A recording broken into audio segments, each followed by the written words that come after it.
देश भर के 12 जिलों में भी जो है एसआईआर की शुरुआत होगी। उत्तर प्रदेश में भी एसआईआर होने वाला है। मतदाताओं की पहचान के लिए आज से एसआईआर की शुरुआत हो गई। देश के सबसे ज्यादा आबादी वाले राज्य में चुनाव आयोग कैसे इस पूरी प्रक्रिया को आगे बढ़ाएगा, ये जानना आपके लिए बेहद जरूरी है। आपको किन बातों का ध्यान रखना है, कौन से कागजात रखने हैं, क्योंकि सियासत भी हो रही है। एक रिपोर्ट देखते हैं। जो एसआईआर की प्रक्रिया अगर वैधानिक नहीं है तो इसका भरपूर विरोध होगा। मतदाता सूची में किसी भी कीमत पर छूटना न चाहिए। कौन नहीं जानता कि सरकार कहाँ निगरानी नहीं रखती है, किस किस के फोन टैप नहीं होते हैं, बताइए। जो समावेशी सुधार होगा, संवैधानिक सुधार होगा, उस पर सियासी और सांप्रदायिक वार करने की कुछ लोगों की आदत बन गई है। यूपी में दहशत 12 से 17 वाले कार्यकाल में थी, जब जमीनों पे कब्जे होते थे। यूपी में सियासी वार पलटवार की बयार एक बार फिर से शुरू हो चुकी है। कारण वही एसआईआर है, जिस पर बिहार में खूब सियासी रार हो चुकी है। कमोवेश नरेटिव नहीं चला, पर माहौल खूब बना और अब वही कोशिश यूपी में भी हो रही है, क्योंकि मंगलवार से पूरी यूपी में एसआईआर की प्रक्रिया शुरू हो गई है। आप इसकी तरफ बढ़ने से पहले आप थोड़ा यूपी की दशा समझ लीजिए। यूपी में करीब 15.44 करोड़ मतदाता हैं और 1,62,486 पोलिंग बूथ हैं। ये संख्या देश की कुल आबादी का लगभग 7% है। यूपी देश का सबसे ज्यादा आबादी वाला राज्य है। ऐसे में यहाँ इस एसआईआर की प्रक्रिया को पूरा करना चुनाव आयोग के लिए अपने आप ही पर्वत की चढ़ाई जैसा काम होने वाला है। लेकिन इसको शांतिपूर्ण तरीके से कराने के लिए चुनाव आयोग ने भी पूरी तैयारी की है। 28 अक्टूबर से 3 नवंबर तक तैयारी, प्रशिक्षण और फॉर्म छपाई होगी। 4 नवंबर से 4 दिसंबर तक बीएलओ घर घर जाकर फॉर्म बांटेंगे और भरवाएंगे। 9 दिसंबर को ड्राफ्ट वोटर लिस्ट जारी होगी। 9 दिसंबर से 8 जनवरी 2026 तक नाम जोड़ने, हटाने या सुधार की शिकायतें ली जाएंगी। 9 दिसंबर से 31 जनवरी 2026 तक शिकायतों की जांच और फैसला होगा। 7 फरवरी 2026 को अंतिम मतदाता सूची जारी होगी। यानी यूपी के लोगों को ये ध्यान रखना होगा कि 4 नवंबर से लेकर 4 दिसंबर तक 1 महीने बीएलओ घर घर जाकर फॉर्म बांटेंगे और यही इस प्रक्रिया का सबसे महत्वपूर्ण फेज है। और ये तारीखें इसलिए याद रखना जरूरी है क्योंकि सियासतदार इन्हीं के नाम पर लोगों को गुमराह कर अपना सियासी फायदा चाहते हैं। जैसे अब एक बार फिर से अलग अलग प्रतिक्रियाएं आने लगी हैं। विपक्ष के विरोध को बीजेपी ने इस बार परिवार बचाओ करार दिया है। उम्मीद करता हूं कि प्रदेश में जितने भी मतदाता हैं उनका नाम मतदाता सूची में किसी भी कीमत पर छूटना न चाहिए और पूरी चौकसी और निगरानी रखते हुए सबको अपना मत देने का अधिकार मिलना चाहिए।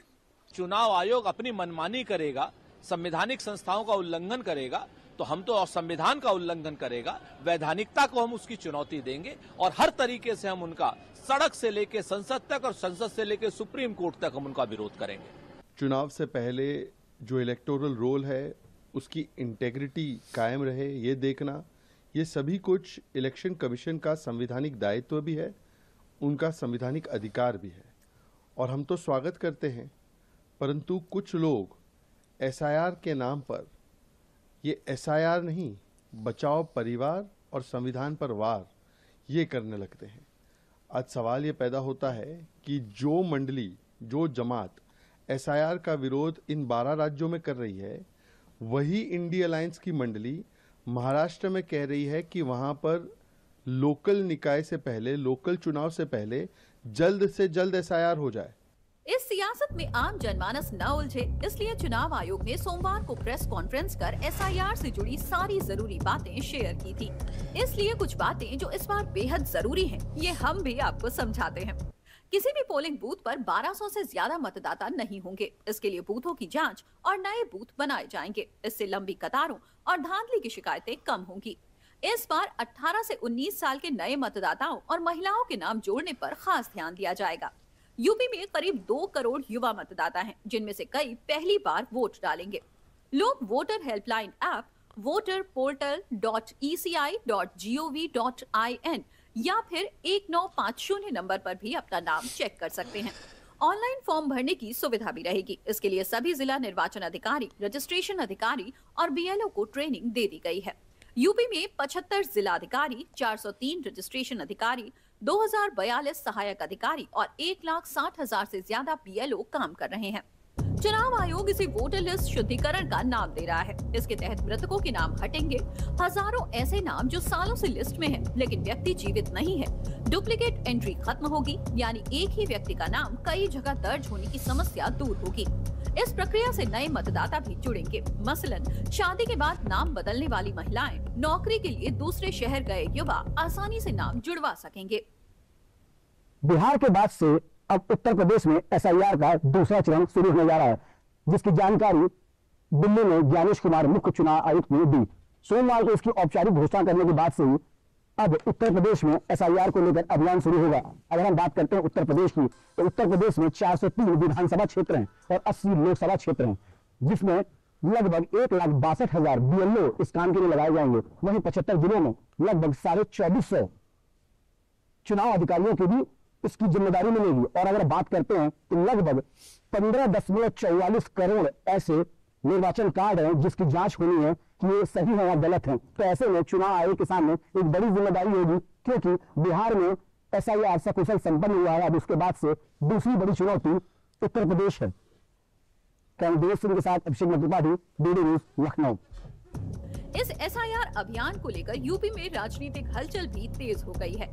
विपक्षी दल, खासकर सपा का आरोप है कि सरकार SIR की आड़ में लोगों का वोट देने का हक छीनना चाहती है।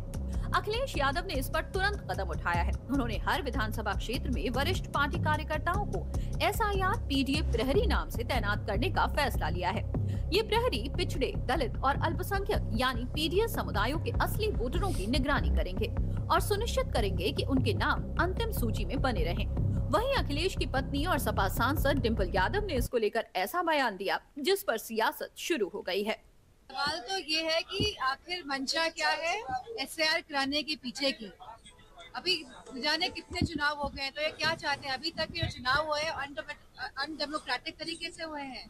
तो सरकार की मंशा क्लियर नहीं है और सरकार पूरी तरह से जो डेमोक्रेटिक सेटअप है भारत का, वो कहीं ना कहीं उसको क्षति पहुंचाने की कोशिश कर रही है। अब कौन नहीं जानता कि सरकार कहाँ निगरानी नहीं रखती है, किसके फोन टैप नहीं होते हैं, बताइए। हर जो समावेशी सुधार होगा, संवैधानिक सुधार होगा, उस पर सियासी और सांप्रदायिक वार करने की कुछ लोगों की आदत बन गई है और उसी का नतीजा दिखाई पड़ता है कि कोई भी सुधार का चीज़ हो, उस पर जो है वो पहले तो आप काल्पनिक कन्फ्यूजन क्रिएट करने की क्रिमिनल कॉन्स्पिरेसी करोगे, उसके बाद जो है वो समाज में भय और भ्रम का भौकाल खड़ा करने की कोशिश करोगे, लेकिन ये अब सफल नहीं होगा। और ये जो मतदाता सूची के शुद्धिकरण का अभियान है वो पूरी तरह से आगे बढ़ेगा।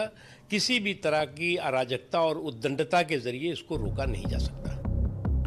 ये सियासत तो चलती ही रहेगी, लेकिन जो समझने वाली बात है वो ये है कि चुनाव आयोग ने सभी तैयारियां पूरी कर ली हैं। लोगों से अपील है कि BLO आए तो फॉर्म सही भरें, अपना आधार, फोटो पहचान पत्र तैयार रखें। ये अभियान सिर्फ कागजी काम नहीं, बल्कि हर नागरिक की वोट की ताकत को मजबूत करने का मौका है। अगर आपका नाम लिस्ट में नहीं है तो आपका वोट खो सकता है, और वोट खोने का मतलब है अपनी आवाज खोना। इसलिए चुनाव आयोग के निर्देशों का पालन जरूर करें।